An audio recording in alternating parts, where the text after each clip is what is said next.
All right. Welcome, everyone, to Harvest Valley. We're going to be playing some Burning Wheel. Pretty excited. How you doing, my friends? It's been a week. Let's say hi and talk to everybody, see what's going on in the intervening time. Adam, you volunteering? Sure. I smell food cooking in the house right now, which probably means somebody's gonna knock on my door and give me food, which is pretty great. Um, but yeah, I don't know what the food is. It smells kind of meaty. Hi, I'm Dark Lavender Void, and sometimes I smell meat from places. That's a powerful thing you're able to do there. Yeah. Yeah, hmm that's me. Awesome. There's so many more irons in the fire than that, but I can't talk about them yet. uh, Maybe just 200. soon. Yeah, soon. Uh, it's the all important announcement of an announcement. All right, Golden, how are you doing, and how is your food situation? I'm trying not to eat too much so I can lose weight, theoretically. Um, I also have an announcement. There you go. Also, we're playing Start Out Number again, which is a lot of Nice. fun. And trying to I'm not gonna be a robot. do the same thing, just because I'm a jerk. Trying not to be a robot. You're doing pretty good not being a robot today, so hopefully, Fantastic. hopefully we can keep that up. Beep boop boop. Sam the robot, Beep boop. how was your week? I just got back from New Mexico. Ooh, It's very pretty out there. I went to my future brother-in-law's bachelor party, which I know when you say that, people like think that that's like all like being all party and crazy, but like really we just like hiked around in the mountains and went rock climbing and like went to like visit local breweries. It was very chill. It was not like a whole big thing. that sounds pretty great, actually. Yeah, it was a lot of fun. And now I am gearing up because I am helping to host an event this weekend for the Far Verona roleplay stuff. Um, we're doing a big celebration for the faction, and so that should be a lot of fun. Um, I agreed to like do run a bunch of stuff as like both in character and out of character side of things. So that'll be good fun. Um, what else is happening? You looked like you had something you wanted. Do you tweet about the Firebrilla stuff?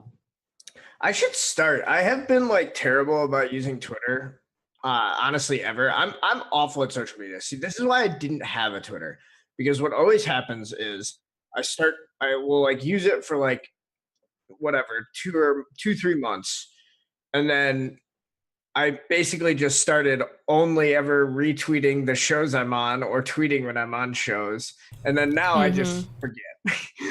So it's basically this is always what happens. I know that cycle well. Just figured I'd Uh, ask because I realized all the houses for Firebrilla have their own Twitters. yeah, so frequently I don't know who controls the Deathless Twitter. We haven't done that much, but we have like the website is really cool. Well, Um, someone built a website. It's like really fancy. nice. There's so much Farther lore out there right now. That's It's cool. intense. I took the day off yesterday because I flew in late, and I spent a bunch of the day filling out because we're gonna have people on. Basically, one of the planets in the system for the faction is like a feral world with warlords. Okay. So we filled out a bunch of lore for that. It's like the recruiting planet for the PMC.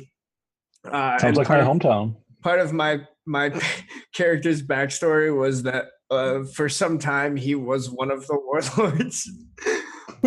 Nice. So I like just randomly I'm like going through like doing like faction lore and I pull up the wiki and I see that one of the people who does the wiki stuff, put a castle as one of the known locations as my character's former castle, and B, Nice.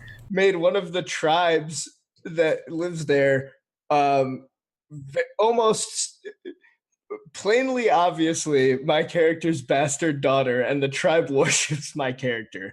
I'm like, dude, come on. Like, I'm like, not trying to just like, people are about to think I'm just like trying to insert my character into everything and be like a total asshole, but it's like, it's not me, I promise. Man, That's give me some actually a cultural really traits. good feeling, when It's true. somebody else is pimping your character like that. It's true. I'm about to like jump around factions a little bit, but I'm keeping my character like in play because the character has basically become like the de facto mascot of the faction. So That's adorable. I can't really leave them forever. But I want to like, I'm like a very fickle player. I always am playing different characters, so I want to like go kind of tour around and play around with different lore and do stuff. So next month I'm gonna go make spaceships instead of being a space marine. Oh, cool. Nice. That's cool. Awesome. Yeah, I've been following some of it, but it's just too much for me It's a lot. keep up with. And like, I want to know more, but also I just don't have the time. If you're around one weekend when there's an event, it's definitely fun to just like dip in, and like you can just like, you don't have to like engage that much. You can just like meet a couple of characters, do like a couple little in character things, and then leave. But this is always an issue with play by post, and I don't know if I really can call it an issue or if it's just kind of, I don't know. It's just part of it. Is you get into this point where you have these kind of long arcing stories like you do in any role playing project. And so they can be a little bit impossible to break into for new players. And it's really, really difficult to find this balance between being able to tell a more extended, more satisfying story, but also not make it feel like your character's completely unapproachable and is just like barricaded behind walls of needing to understand what the story is about before you can engage and play. You know, what's intimidating to me is how many different channels of media there are. Like, you don't just walk into a chat room or walk into a voice channel. Like, there's websites and there's Twitters and there's wikis. There are multiple Discord channels. No, I'm saying there are. So crazy. But I'm saying it's not just. Yeah, you can't. It's so much stuff. It's not your only like avenue to get involved. There's a lot of ways to get involved. That's for sure. I will say is like what I think is the best way is to just, if you're into the role playing aspect, just try to get an invite to events. All the people who run events are super nice. You can @me on Discord. I'm pretty tied in, obviously, so like I usually know at least the right people to talk to. If you're into the lore stuff, people tend to be very nice about like you getting involved with the lore stuff for the factions. From what I've seen, I have not involved myself at all in like the faction turn mechanic side, so I can't really say how easy it is to get into that. I really am not interested. But I really think it 100% depends on the faction. Yeah, probably. I mean, until you get named as an asset.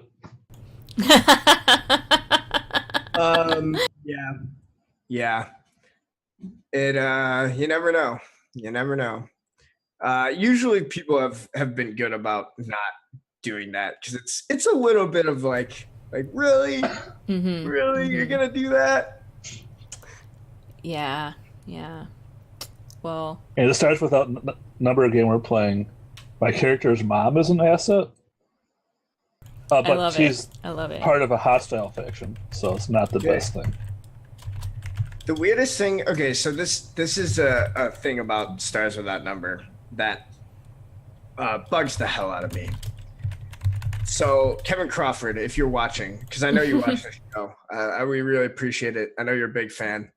I love your game, and I totally get why this exists for a mechanical reason, but the economic aspect of 100,000 credits being able to be converted to one vet cred breaks my mind.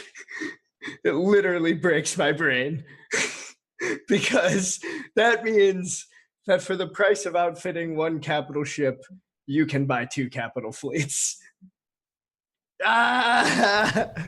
It was. I don't think it was ever really meant to. Well, It anyway. wasn't. It's not meant for that. I get why. I understand the loot treadmill of the ship. I understand you want it to. It's cool for the players to be able to impact a faction turn. I totally get why it makes sense on a mechanical level, and it still drives me freaking bonkers because I'm an economics guy. Mhm. Oh yeah, but like differences between scales and role-playing games have always been mechanical nightmares. Like Oh, it it's does very- never make sense. It's Mhm. very cool. All the way back to like when in Star Wars you had Jedi deflecting AT-AT laser blasts with their lightsabers. Like we've always been going, what is going on? Next time, why did Luke just not sit on Hoth with his lightsaber and deflect the Death Star beam back at it? All right. Well, Video games. enough talking about other role-playing games. Let's talk about this one. We're gonna be playing some Burning Wheel, and we all have some great characters. Oh, by the way, I want to make sure that I give a shout out to EQ. EQ, thank you so much for saying, for first of all, telling us that everybody's volume was low. And second of all, for complimenting Sam on looking dapper. All right. Yeah, see? There you go. All right. So I turned around. I came around. At first, I was going to say something mean. I was going to point at you. But now, I'm very vain, clearly. Okay. So, yeah, let's talk about our characters. So, I'm playing Ashlyn Masai, and I'm a farmer and a former accountant, and I believe in things. It's very important because Burning Wheel revolves around beliefs. My first belief is Dr. Donna, that's Adam's character, has been a big help with the horses because I keep horses as well as sheep and a huge farm. Basically, I'm playing Harvest Moon, if you couldn't tell. I need to repay her kindness by helping her in return. I'm certain there's something she needs doing I could help lend my expertise to. Like, I don't know, maybe writing a letter? Ned, and that's Sam's character, wants to clear the dungeon in the Marble Dunes. I know that me and my javelin will be a great asset, so I'll be sure to tag along. And finally, my project for the Harvest Festival will incorporate all of my crops from the past seasons that I've been saving. The variety will be sure to impress the judges, and that's part of my faithful belief, which I need because I am a scion of the Harvest Goddess and can do faith magic in her name. My instincts are always pick wildflowers or berries, always wake up at 6 a.m. sharp and never stay up past 2 a.m. in the morning, and always presume the best of people. That one has gotten me in the most trouble. My traits are opportunistic, tenacious, grit under her fingernails, overly empathetic, scarred, 7 bite marks on her foot, in the shape of a constellation of a demon caterpillar, curious, spiritual revolutionary. Oh, I forgot we gave me that one. Faithful, and then the call-on traits of familiar face, curse of the night, basically a werewolf, and aura of determination. Adam, let's hear about Dr. Donna. Spectacular. Dr. Donna is the doctor of the town of Harvest Valley, and she also believes in things and has like 3 love interests at the same time, which I'm fine with. but these are her beliefs. Autumn is gone and so is my sister. I've never had a pen pal before. I should take the time over the next month to write a letter to my sister and ask everyone I know for help writing it, particularly Ashlyn, perhaps.